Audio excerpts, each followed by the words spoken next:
The morning of September 15 started like any other at Buckingham Palace. The guards stood at attention, tourists gathered outside the gates with their cameras ready, and inside the grand halls, the royal household went about their carefully orchestrated routines. But by noon, a single phone call would send shockwaves through the monarchy that would be felt around the world. What happens when someone sworn to protect the crown's deepest secrets decides they can no longer stay silent? When loyalty collides with conscience, and a single voice threatens to topple the carefully constructed image of modern royalty. This is the story of how one royal guard's decision to speak out about Queen Camilla exposed a web of secrets that the palace had fought desperately to keep hidden. A revelation so explosive that it would force the royal family into damage control mode, send the British media into a frenzy, and leave millions questioning everything they thought they knew about the woman who would be queen. The truth, as they say, has a way of surfacing. And when it does, not even the most powerful institution in Britain can contain the chaos that follows. Detective Inspector Sarah Morrison had seen her share of high-profile cases during her 20-year career with the Metropolitan Police, but nothing quite like this. The call came in at 11:47 a.m. on a Tuesday morning that would later be remembered as the day everything changed for the British royal family. The voice on the other end of the line was shaky, nervous, but determined. "My name is James Patterson. I've been a royal protection officer for 8 years. I have information about Queen Camilla that the public needs to know." Sarah had handled crank calls before, but something in Patterson's voice made her pause. There was a weight to his words, a gravitas that suggested this wasn't some attention-seeking hoax.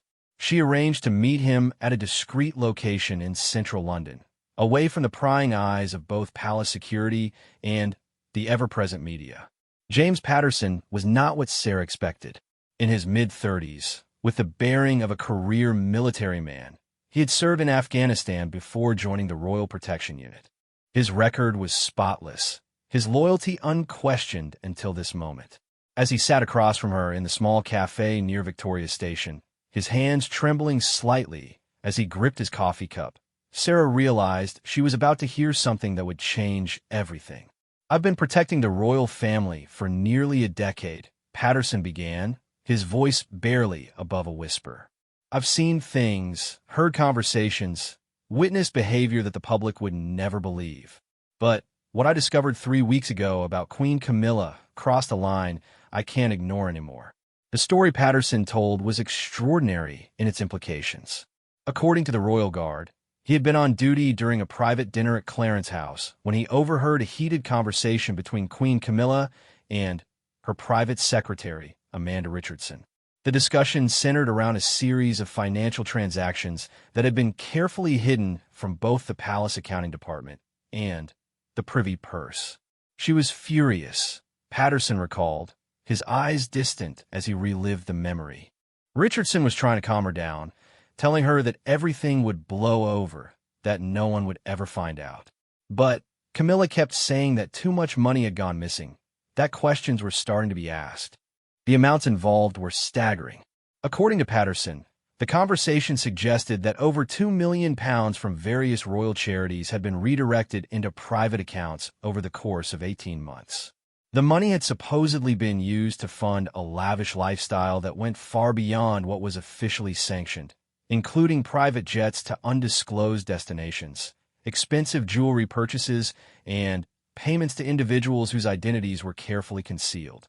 What made Patterson's account even more explosive was his claim that King Charles was completely unaware of these financial irregularities. The Guard described a deliberate campaign to keep the king in the dark, with documents being intercepted and meetings taking place when Charles was engaged in other official duties. "I couldn't sleep after hearing that conversation," Patterson admitted to Detective Inspector Morrison.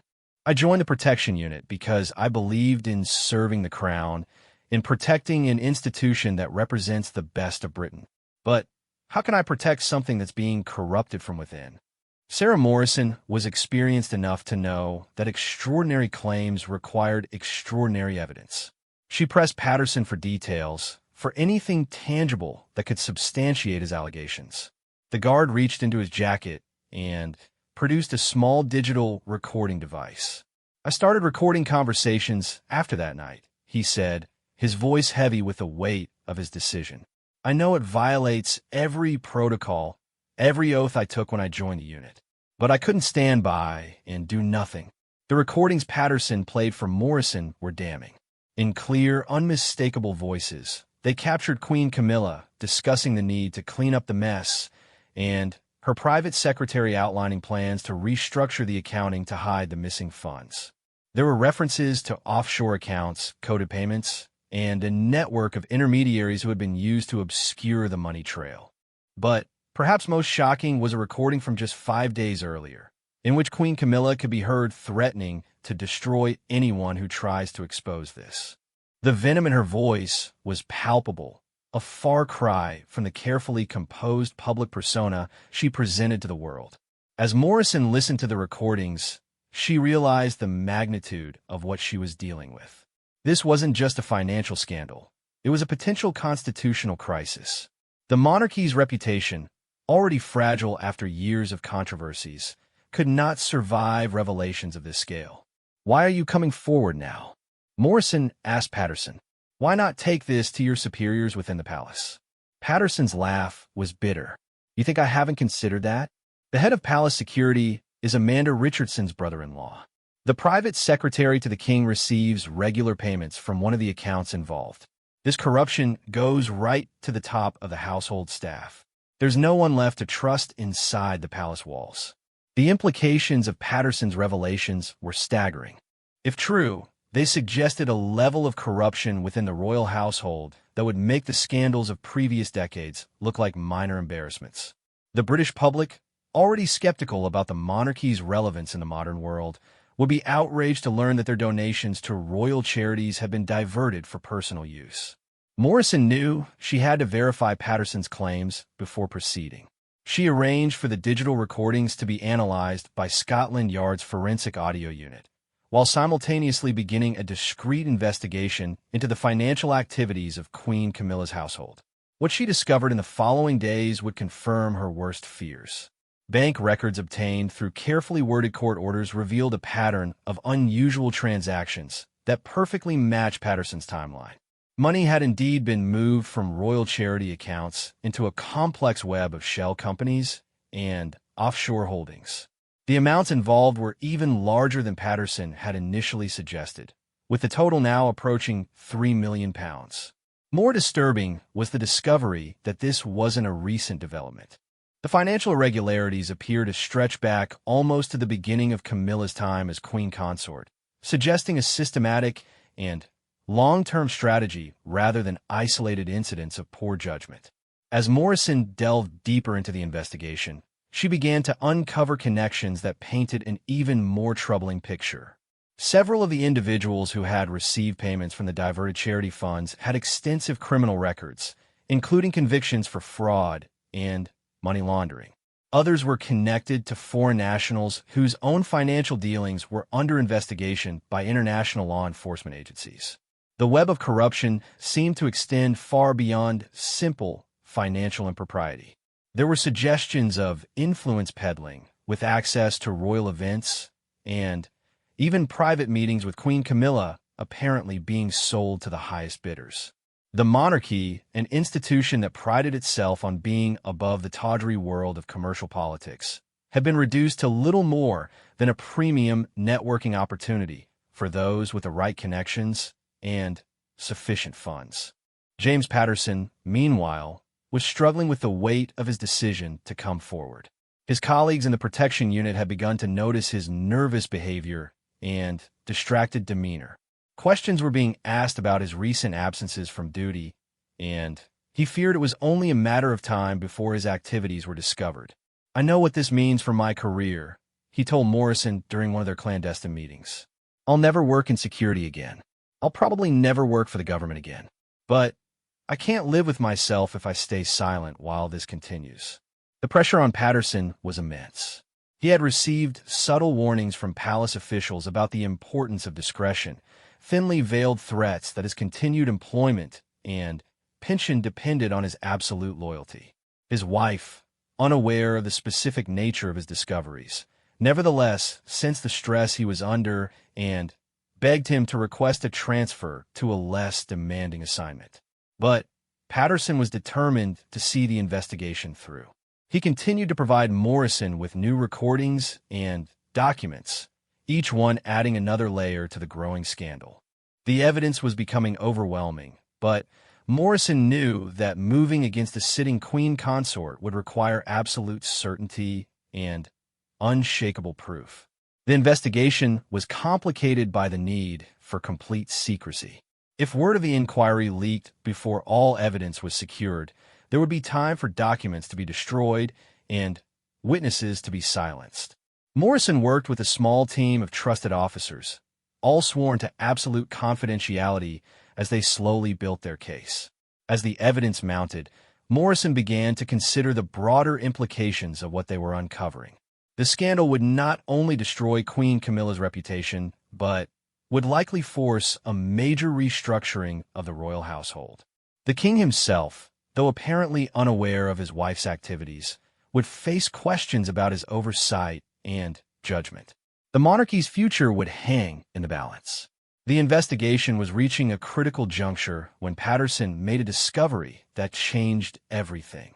While on duty during a private meeting at Clarence House, he had positioned himself where he could observe Queen Camilla's private study. Through a partially open door, he watched as she removed documents from a concealed safe and began feeding them into a paper shredder. She was destroying evidence, Patterson told Morrison urgently. Boxes of documents, financial records, correspondence. She spent hours that night making sure there was nothing left that could incriminate her. This development forced Morrison to accelerate her timeline. If Queen Camilla was actively destroying evidence, it suggested she was aware that an investigation was underway. The window for gathering proof was rapidly closing, and soon there might be nothing left to substantiate Patterson's explosive claims. The race was on to secure the remaining evidence before it could be destroyed, but Morrison and her team were operating in unknown territory. Never before had a serving British monarch or consort been the subject of such a serious criminal investigation. The protocols and procedures that govern normal police work seemed inadequate for a case of this magnitude and sensitivity. As the first part of this extraordinary story draws to a close, the stage was set for a confrontation that would shake the very foundations of the British monarchy. James Patterson's courage in coming forward had opened a Pandora's box that could never be closed again, while Detective Inspector Morrison found herself holding evidence that could topple a queen and potentially destroy the institution she had sworn to serve. The pressure was building from all sides as Detective Inspector Sarah Morrison realized that time was running out. The evidence that James Patterson had provided was compelling, but she needed more to build a case that could withstand the inevitable legal and political firestorm that would follow any formal accusations against Queen Camilla. Working through the night, Morrison and her small team of trusted investigators began piecing together the complex financial web that Patterson's recordings had revealed. What they discovered was a sophisticated operation that went far beyond simple theft. This was financial manipulation on a scale that suggested careful planning and expert assistance. The breakthrough came when forensic accountant David Chun, brought in secretly to analyze the financial records, identified a pattern in the transactions that pointed to professional money laundering techniques. "This isn't amateur hour," Chun told Morrison as they huddled over spreadsheets in a secure conference room. Whoever designed this system knew exactly how to move money without triggering automatic reporting requirements. The transactions had been carefully structured to stay just below the thresholds that would require notification to financial authorities. Money was moved through multiple accounts in rapid succession, with each transfer appearing legitimate on the surface, but combining to redirect substantial sums away from their intended charitable purposes. Chin's analysis revealed that the operation had three main components. First, funds were diverted from royal charity accounts during routine administrative transfers. Second, the money was laundered through a series of shell companies registered in offshore jurisdictions. Finally, The clean funds were used to pay for expenses that Queen Camilla wanted to keep hidden from both the palace accounting department and public scrutiny. Look at this pattern here. Chun pointed to a series of transactions from the previous month. Every time there's a major charitable donation to one of the Queen Consort's patronages, approximately 15% gets diverted through this network of companies. It's like a tax on charitable giving, except the money goes straight into private accounts. The revelation was sickening. British citizens, believing they were supporting worthy causes endorsed by the royal family, were unknowingly funding Queen Camilla's secret expenses. Morrison felt a deep anger building as she considered the betrayal of public trust that these transactions represented. Meanwhile, James Patterson was becoming increasingly desperate as palace security began to close in around him. His unauthorized absences from duty had not gone unnoticed, and he had been summoned to meet with Commander Elizabeth Shaw, the head of Royal Protection, for what was euphemistically called a routine performance review.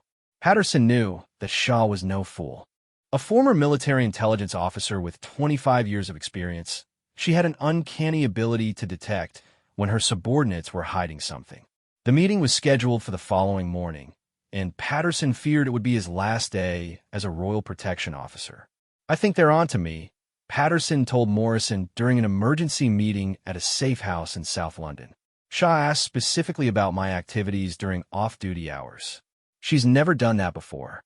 Morrison realized that they needed to move quickly before their inside source was compromised. She had been preparing to approach the Crown Prosecution Service with their preliminary findings, but Patterson's potential exposure forced her hand. The investigation would have to go public sooner than planned. That same evening, Morrison received an unexpected call that would change the entire dynamic of the case. Dr. Margaret Thornton, Queen Camilla's former personal physician, had contacted Scotland Yard through intermediaries, claiming she had information relevant to ongoing inquiries involving the royal household. Dr. Thornton's story added a deeply disturbing medical dimension to the scandal. According to the physician, she had been forced to resign her position 3 months earlier after refusing to falsify medical records to support fraudulent insurance claims. The claims, she alleged, were part of the same financial scheme that Patterson had uncovered.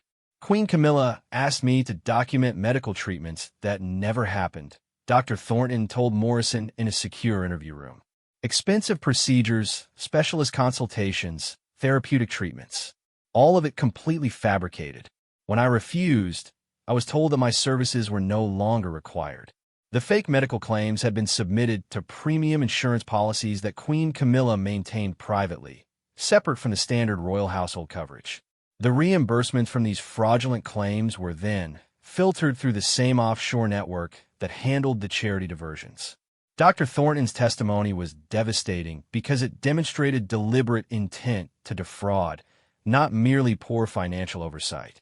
The physician had maintained copies of the documents she had been asked to falsify, providing Morrison with physical evidence that corroborated Patterson's recordings.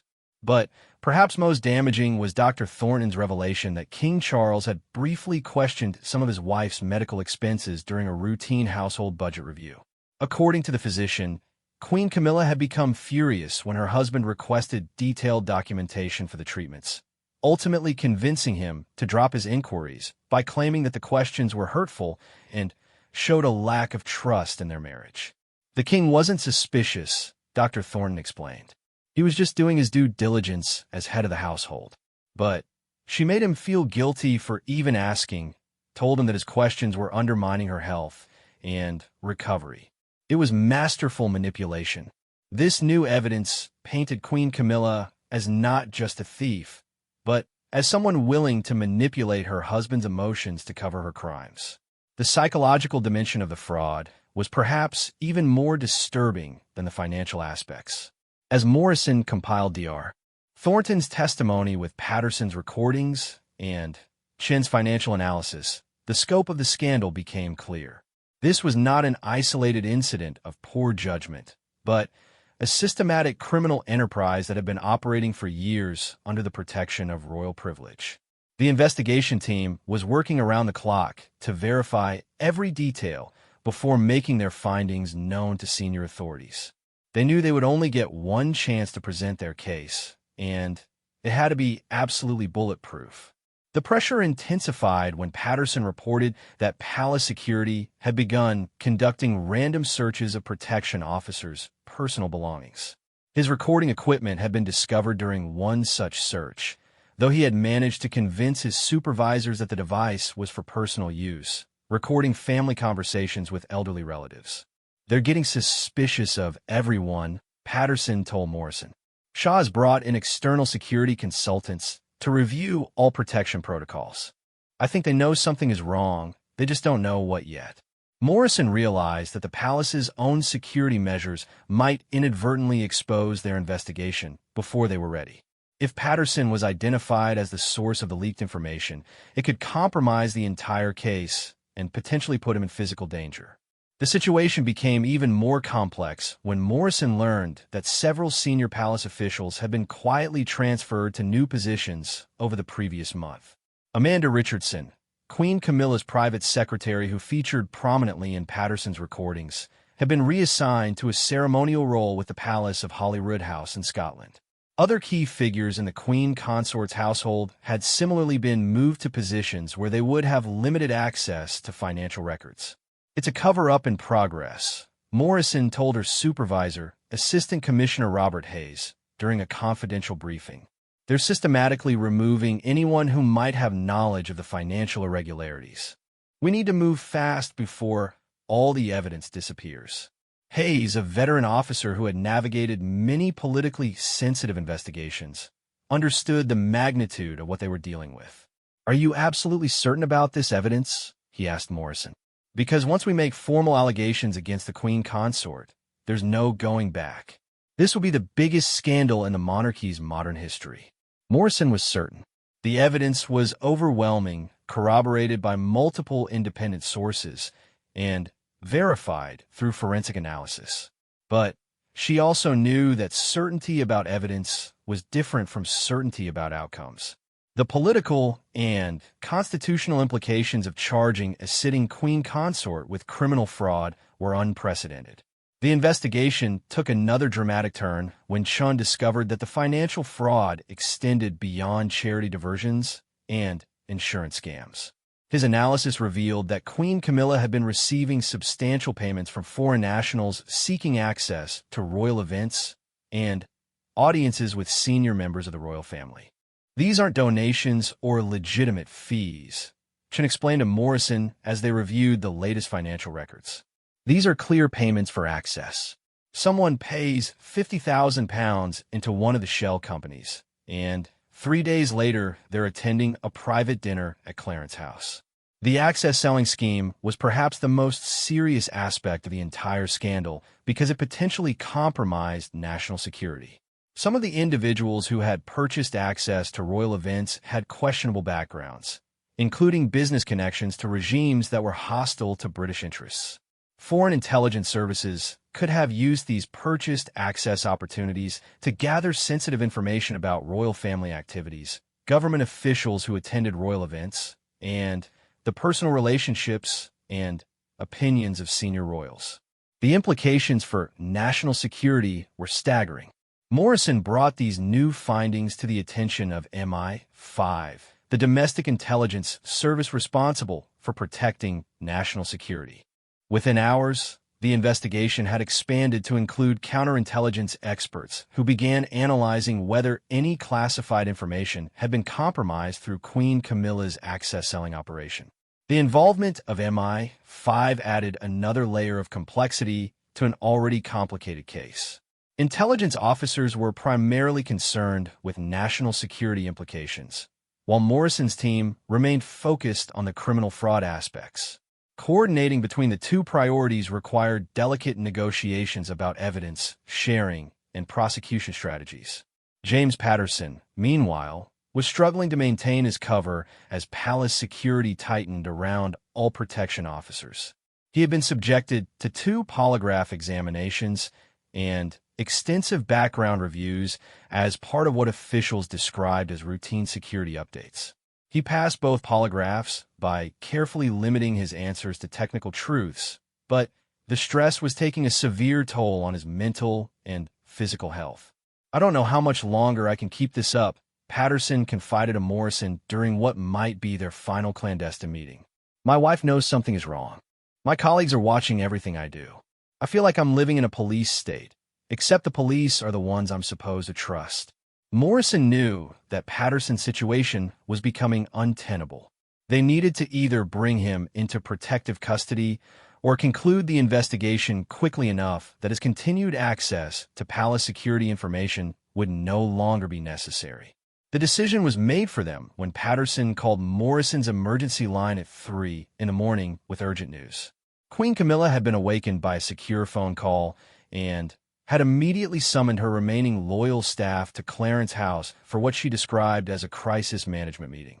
"Something big is happening," Patterson whispered from his position outside the meeting room. "She's terrified about something. I've never seen her like this before." What Patterson didn't know was that Queen Camilla had just been informed by her private intelligence network that government investigators were examining her financial activities. The meeting at Clarence House was a last-ditch effort to coordinate a defense strategy before the scandal became public. As the second part of this extraordinary story concludes, all the key players were positioning themselves for the explosive confrontation that was now inevitable.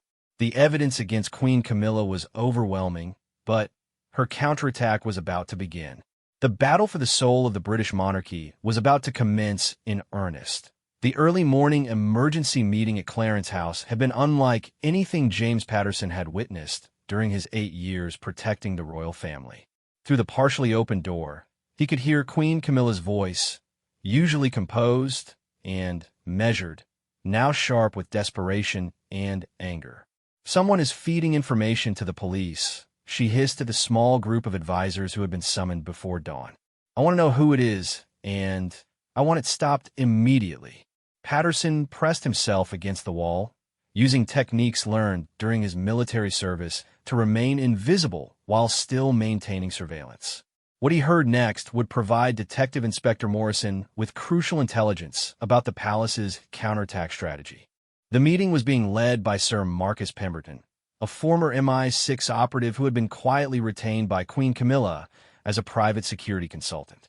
Pemberton's reputation in intelligence circles was built on his ability to neutralize threats through intimidation, blackmail, and, when necessary, more direct methods. "We have identified 3 potential sources of the leak," Pemberton informed the group in his clipped, professional tone. "Each will be dealt with accordingly." The physician has already been discredited through strategic media placements, questioning her mental stability. The financial analyst can be compromised through his tax irregularities, which we have documented thoroughly. Patterson's blood ran cold as he realized they were discussing Dr. Thornton and David Chun, the forensic accountant who had been analyzing the financial records. But it was Pemberton's next words that truly terrified him. "The protection officer represents the most serious threat because his access to ongoing palace activities makes him extremely valuable to any investigation. Traditional methods of neutralization may be necessary if gentler persuasion proves ineffective." The euphemistic language couldn't disguise the clear threat being made against Patterson's life. He understood now that he was dealing with people who would stop at nothing to protect their secrets, even if it meant eliminating those who threatened to expose them. Queen Camilla's response to Pemberton's briefing was chilling in its coldness. "Do whatever is necessary," she commanded. "I will not allow 8 years of careful planning to be destroyed by disloyal servants and opportunistic investigators." Patterson carefully withdrew from his surveillance position and immediately contacted Morrison through their emergency communication protocol. Within 2 hours, he was in protective custody, though his sudden disappearance from palace duty would inevitably raise suspicions. Morrison, meanwhile, was discovering just how formidable an opponent Queen Camilla could be when her survival was threatened. The palace counterattack began almost immediately after Patterson's extraction, with devastating effectiveness. Dr. Margaret Thornton was the first target. Within 24 hours of the Clarence House meeting, carefully orchestrated stories began appearing in sympathetic media outlets questioning the physician's professional competence and mental stability. Anonymous sources, later traced to Palace communication staff, suggested that Dr. Thornton had been dismissed for erratic behavior and possible substance abuse. The media assault was surgical in its precision. Rather than directly addressing her allegations about fraudulent medical claims, the campaign focused on destroying her credibility as a witness. Social media accounts, later determined to be operated by professional trolling services, spread rumors about malpractice allegations and inappropriate relationships with patients. "They're not just trying to discredit me," Dr. Thornton told Morrison during an emergency meeting. "They're trying to destroy my entire career. I've received calls from medical boards, insurance companies, professional associations. Someone with serious resources is working very hard to make sure I'll never practice medicine again." The attack on Dr. Thornton was sophisticated enough to suggest coordination with experienced media manipulation specialists. Stories appeared simultaneously across multiple platforms, all containing similar talking points, and suspiciously detailed personal information that could only have come from privileged sources. David Chun, the forensic accountant, faced a different but equally devastating form of retaliation. His business accounts were suddenly frozen by tax authorities acting on anonymous tips about alleged irregularities. Clients began canceling contracts based on whispered concerns about his reliability and discretion. "It's like they have a playbook for destroying people," Chin told Morrison as he reviewed the systematic dismantling of his professional reputation. "Every pressure point in my life is being attacked simultaneously. Bank accounts, professional licenses, client relationships, even my children's schools are receiving calls questioning my character." Morrison realized that the palace had activated a sophisticated network of contacts in media, government, and professional organizations to wage warfare against anyone who threatened Queen Camilla's position. The resources being deployed suggested this was not an improvised response, but a carefully planned contingency that had been prepared years in advance. The investigation team found themselves under attack as well. Morrison's supervisor, Assistant Commissioner Hayes, was summoned to meetings with senior government officials who expressed concerns about the destabilizing effects of pursuing charges against a senior member of the royal family. "The Home Secretary herself called me," Hayes told Morrison privately, "not to directly interfere with the investigation, but to make sure I understood the broader implications of what we're doing." The phrase national interest was mentioned several times. The political pressure was intense, but subtle. No one directly ordered the investigation to be terminated, but the message was clear that pursuing charges against Queen Camilla would be viewed as harmful to British interests and damaging to individual careers. Morrison also discovered that her team was under physical surveillance. Professional operatives, almost certainly working for Pemberton's security consultancy, had been observed monitoring the movements of key investigators. Phone calls were being intercepted, and there were signs that their secure facilities had been compromised by sophisticated electronic surveillance. "We're not just investigating a crime anymore," Morrison told her remaining team members during a meeting held in a location swept for listening devices. "We're fighting a shadow war against people with unlimited resources and no apparent moral constraints." The situation became even more complex when MI5 agents informed Morrison that foreign intelligence services had become aware of the investigation and were actively trying to gather information about its progress. The scandal had potential implications for British diplomatic relationships, particularly with countries whose nationals had purchased access to royal events. "Everyone wants to know what we know," explained MI5 officer Sarah Collins during a classified briefing. "Friendly governments are worried about their citizens being implicated. Hostile nations are hoping to find evidence they can use to embarrass Britain internationally. This investigation has become a matter of global intelligence interest." The international attention added another layer of pressure on Morrison and her team. They were no longer just building a criminal case. They were managing a situation with potential consequences for British foreign policy and national reputation. Meanwhile, James Patterson was struggling with the psychological impact of being in protective custody while watching his former colleagues come under suspicion. Palace security had launched an intensive internal investigation to identify the source of the leaks, with protection officers being subjected to interrogation techniques that bordered on harassment. "They're treating my friends like enemy combatants," Patterson told Morrison during one of their secure meetings. "Polygraph tests, financial audits, psychological evaluations. Some of these people have served the royal family for decades, and now they're being treated like criminals because someone thinks they might know something." The internal palace investigation was being conducted with ruthless efficiency. Officers who had shown any sign of questioning palace policies or expressing personal opinions about royal family members found themselves under particular scrutiny. Several had been placed on administrative leave pending completion of security reviews. Patterson's wife, still unaware of the specific details of her husband's situation, was also feeling the pressure. Neighbors reported seeing unfamiliar vehicles parked near their home, and she had received several mysterious phone calls from people claiming to be conducting surveys, but asking suspiciously detailed questions about the family's activities and relationships. "I don't know how much longer I can protect my family from this," Patterson confided to Morrison. "My wife deserves to know what's happening, but I'm terrified that telling her will put her in even greater danger." The stress was taking a severe toll on all the investigation participants. Dr. Thornton had been prescribed antidepressants after suffering panic attacks related to the systematic destruction of her professional life. David Chun had been forced to liquidate his business assets to pay for legal representation as tax authorities pursued increasingly aggressive enforcement actions. Morrison herself was experiencing the pressure through subtle but unmistakable signals that her career prospects were being evaluated in light of her handling of the royal investigation. Performance reviews that had previously been glowing now contained ambiguous language about judgment and understanding of broader contexts. The psychological warfare was having its intended effect. Team members were second-guessing their commitment to the investigation, wondering whether the personal costs were justified by the prospect of holding Queen Camilla accountable for her crimes. But the palace's aggressive tactics also had an unintended consequence.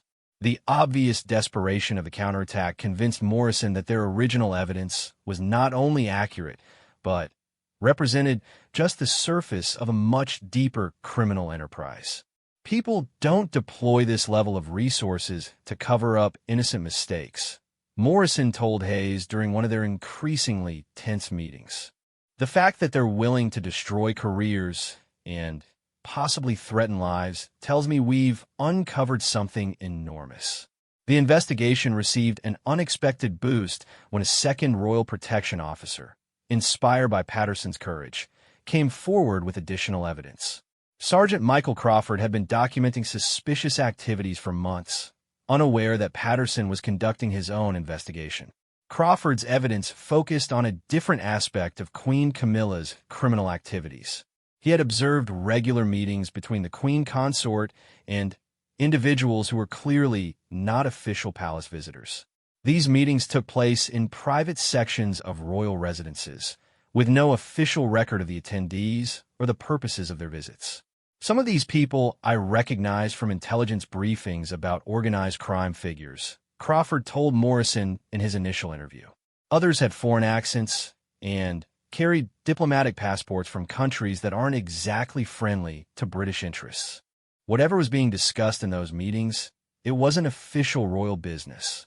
Crawford's testimony suggested that Queen Camilla's criminal activities extended far beyond financial fraud into potentially treasonous territory. The unauthorized meetings with foreign nationals and known criminals could constitute serious violations of national security protocols. The evidence provided by Crawford also corroborated Patterson's recordings in unexpected ways.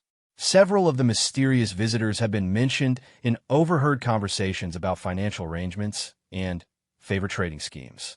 As Morrison compiled this new evidence with their existing case materials, the full scope of Queen Camilla's criminal enterprise began to emerge.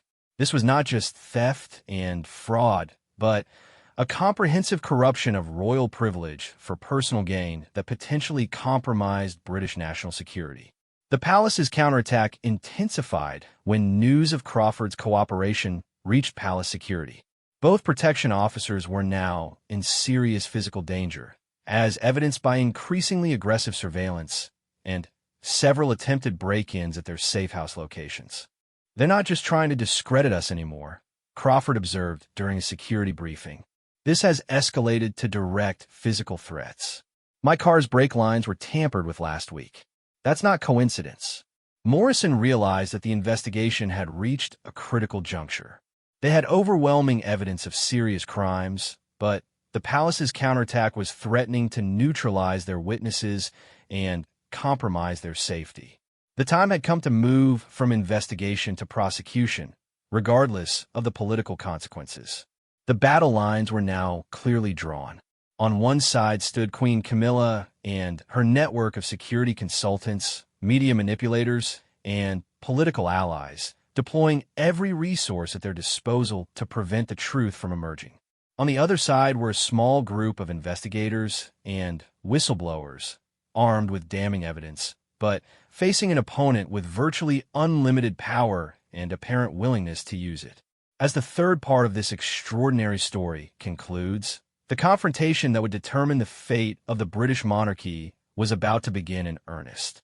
The evidence was compiled, the witnesses were protected, and Morrison was preparing to take the most consequential step of her career by formally recommending criminal charges against a sitting queen consort.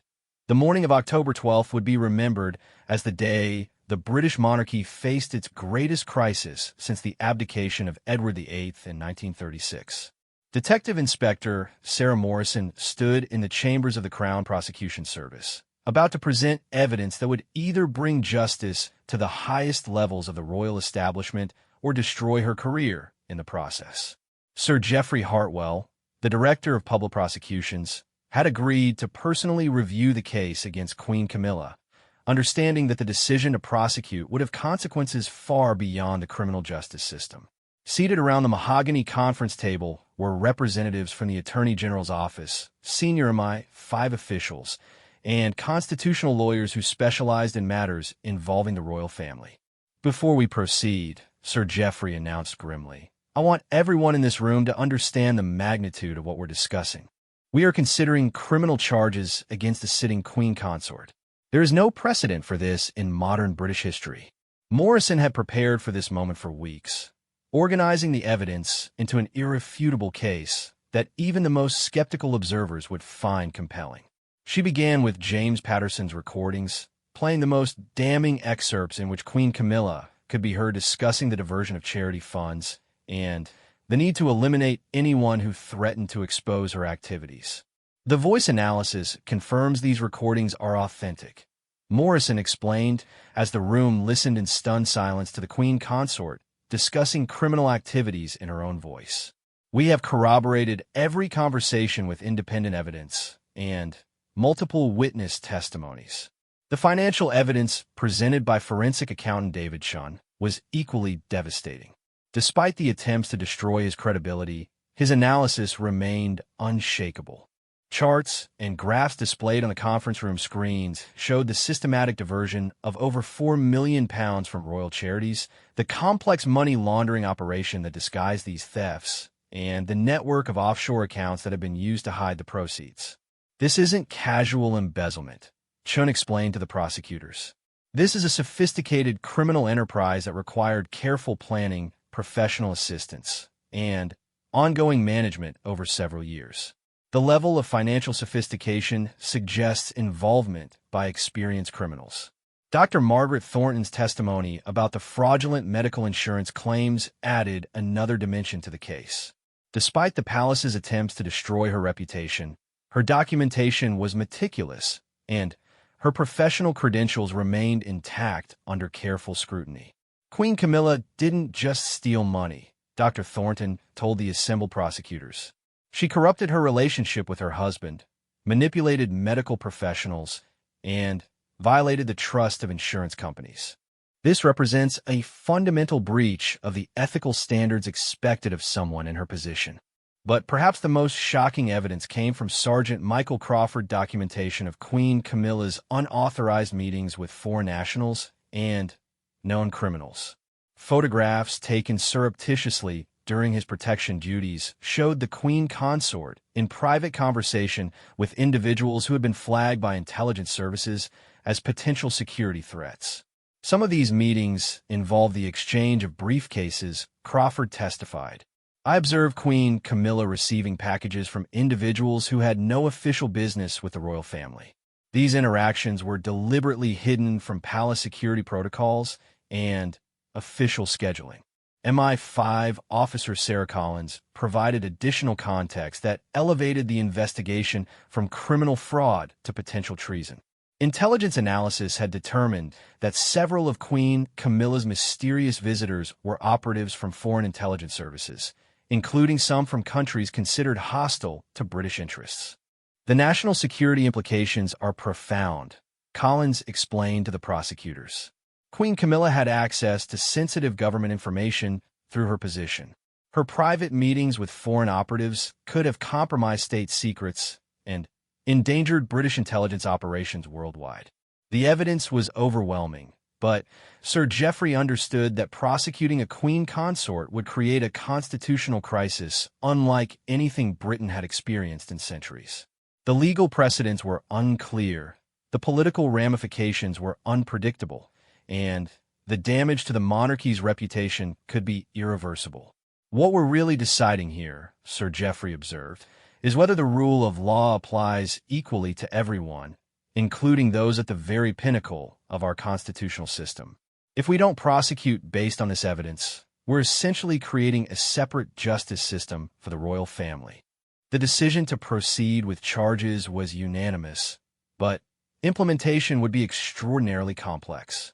Arresting a sitting Queen Consort required careful coordination between multiple government departments, and the timing had to be managed to minimize constitutional disruption. Meanwhile, Queen Camilla was fighting her own desperate battle to prevent the inevitable. Sir Marcus Pemberton had escalated his tactics beyond media manipulation and character assassination to more direct forms of intimidation. James Patterson, despite being in protective custody, received a message that chilled him to the bone. His elderly parents, living quietly in a Yorkshire village, had been visited by men claiming to be conducting a security review related to their son's employment. The visitors had made it clear that the family's safety depended on Patterson's continued discretion. "They've crossed every line now," Patterson told Morrison during an emergency meeting. "Threatening my parents is beyond any reasonable boundary. But it also tells me they're desperate. They wouldn't risk this kind of exposure unless they felt completely cornered." The threats against family members extended to other investigation participants. David Chin's daughter received anonymous messages at her university warning her that her father's cooperation with police could have unfortunate consequences for her academic future. Dr. Thornton's medical practice was vandalized, with specific items stolen that suggested the perpetrators had detailed knowledge of her cooperation with investigators. Morrison realized that the palace counterattack had evolved from sophisticated public relations management to outright criminal intimidation. She requested additional protection resources and accelerated the timeline for formal charges to be filed. The situation reached a breaking point when Sir Marcus Pemberton made a fatal error in judgment. Believing that Morrison herself could be neutralized through blackmail, he arranged for compromising photographs to be taken of what appeared to be the detective inspector engaged in inappropriate behavior. The photographs were expertly doctored using advanced digital manipulation techniques, but Pemberton underestimated Morrison's technical knowledge and investigative experience. She immediately recognized the images as fabrications and turned them over to digital forensics experts who traced their creation to a specialized firm that provided services to intelligence agencies and criminal organizations. This was their mistake, Morrison told Assistant Commissioner Hayes as they reviewed the forensic analysis. "They've given us direct evidence of their criminal conspiracy to obstruct justice." Pemberton's firm can now be prosecuted along with Queen Camilla. The attempted blackmail also provided prosecutors with additional evidence of consciousness of guilt. Innocent parties don't typically resort to fabricating compromising material about investigating officers. King Charles, who had remained largely oblivious to his wife's criminal activities, was finally briefed on the investigation by senior palace officials who could no longer maintain the deception. The king's reaction was described by witnesses as devastating. He aged years in the span of hours as he comprehended the magnitude of his wife's betrayal. His Majesty is completely devastated, reported Private Secretary Sir Clive Alderton during a confidential meeting with government officials. He feels personally betrayed, but more importantly, he understands that this scandal threatens the institution he has spent his entire life preparing to lead. King Charles faced an impossible decision. He could stand by his wife and potentially destroy the monarchy's credibility, or he could distance himself from her and face the personal and political consequences of such a dramatic action. Constitutional experts were divided on the precedents and protocols for handling such an unprecedented situation. The royal family's internal discussions were reportedly heated and emotional. Prince William, as heir to the throne, argued strongly for immediate and complete separation from Queen Camilla to protect the institution's future. Other family members worried about the precedent such action would set and the impact on public confidence in royal marriages. Queen Camilla herself refused to acknowledge any wrongdoing, maintaining her innocence even as the evidence mounted against her. Palace sources described her as increasingly isolated and paranoid, trusting only a small circle of advisors who remained loyal despite the overwhelming evidence of her guilt. The final straw came when investigators discovered that Queen Camilla had been secretly recording private conversations with King Charles, apparently to gather material for potential blackmail if her position became untenable. The recordings, found during a search of her private offices, captured the king discussing sensitive government information and personal opinions about political leaders. She was preparing to use her own husband's private thoughts as weapons against him. Morrison observed as she reviewed transcripts of the secretly recorded conversations. This represents the ultimate betrayal of trust and marriage vows. The discovery of the secret recordings convinced even Queen Camilla's remaining supporters that her position had become completely untenable. The combination of financial crimes, potential treason, and marital betrayal created a situation that no amount of public relations management could resolve. On October 15th, just 3 days after the prosecution review meeting, Detective Inspector Morrison received authorization to proceed with formal charges against Queen Camilla. The charges included fraud, money laundering, conspiracy to obstruct justice, and violations of the Official Secrets Act related to her unauthorized meetings with foreign operatives. The arrest was coordinated carefully to minimize constitutional disruption. Queen Camilla was taken into custody at Clarence House in the early morning hours, with palace officials and government representatives present to ensure proper protocol was followed. The arrest was conducted with the dignity appropriate to her constitutional position, but there was no doubt about the gravity of the charges she faced. The news broke to the public at 6 a.m. through carefully managed government announcements. Prime Minister's office, Buckingham Palace, and the Metropolitan Police issued simultaneous statements explaining the charges and emphasizing that the rule of law applied equally to all citizens, regardless of their position. Public reaction was immediate and intense. Supporters of the monarchy expressed shock and disappointment, while Republicans argued that the scandal proved the institution was fundamentally corrupt. International media coverage was extensive, with constitutional experts worldwide analyzing the implications for Britain's governmental system.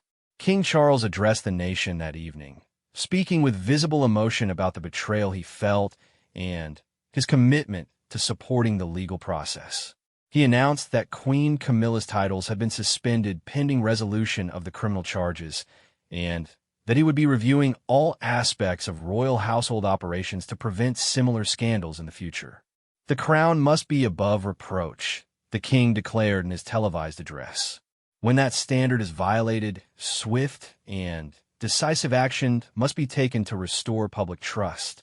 James Patterson, David Chun, Dr. Margaret Thornton, and Sergeant Michael Crawford were publicly recognized for their courage in exposing the corruption despite enormous personal risks. Their testimonies would be crucial to securing convictions, but they had already paid enormous personal and professional costs for their commitment to justice. The trial, scheduled to begin 6 months later, would be one of the most closely watched legal proceedings in British history. Constitutional lawyers debated whether a convicted queen consort could retain any royal titles, while political scientists analyzed the long-term implications for the monarchy's survival. Queen Camilla maintained her innocence throughout the legal proceedings, but the evidence against her was overwhelming. The recordings, financial documents, witness testimonies, and physical evidence created an unshakable case that even the most skilled defense attorneys struggled to challenge. The verdict, when it finally came, was unanimous on all major charges. Queen Camilla was sentenced to 12 years in prison, with additional financial penalties that stripped away the proceeds of her criminal activities. Her conviction sent shockwaves through Britain and around the world, proving that even the highest levels of privilege could not protect someone from the consequences of criminal behavior.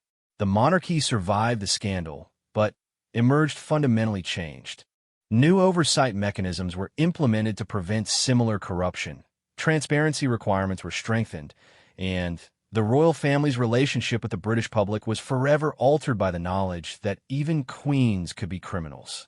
James Patterson eventually returned to civilian life, his courage in exposing the truth having made him unemployable in government security, but earning him respect as a man of integrity who chose principle over personal safety.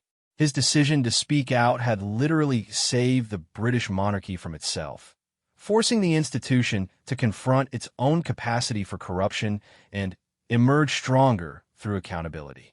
The story of Queen Camilla's downfall became a landmark case in British legal history, proving that justice could prevail even against the most powerful individuals when courageous people were willing to stand up for truth. The chaos that followed the Royal Guard's initial revelations had ultimately led to a stronger, more accountable monarchy that better served the British people.